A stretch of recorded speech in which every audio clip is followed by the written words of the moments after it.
Alright Josh, your Geo's all ready to go. Looks pretty sharp. Got the engine compartment all cleaned up, that new motor in there. It's nice to have all that grease and oil out of there. We've taken the timing cover and cut it down, so now you just have the timing marks at the bottom. It doesn't go around the bottom of the crankshaft anymore, so you can change that timing belt in just a few minutes. And now when you check the oil, you can check the timing belt tension, and you can get the tensioner nut and the adjuster. It's much more convenient that way. I'll walk around the car and give it a quick shot. Not that we did any body work or anything. The car looks pretty good. I think the odometer says it's got about 19,000 on it right now. I'm sure it's probably 119. Yeah, looks real sharp. This would be a nice car to, or I should say, an easy car to sell if you ever decided to get rid of it. It's in really good condition.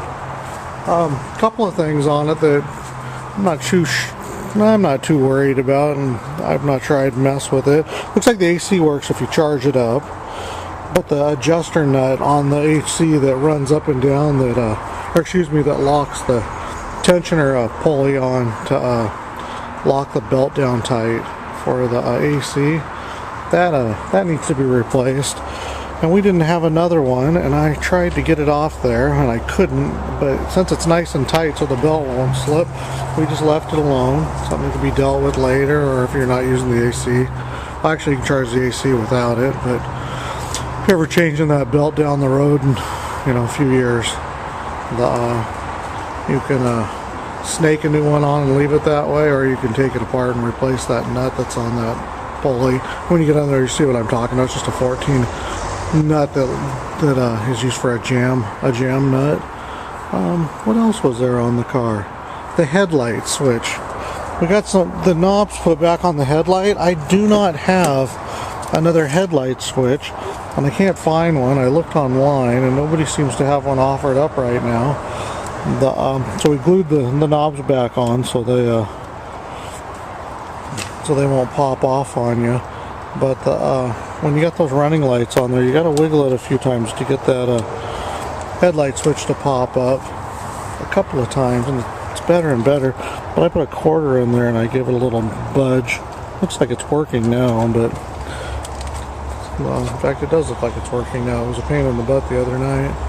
What else is there on it? I think that's pretty much it. I really do think that's pretty much it. When you get around to putting a new set of tires on it,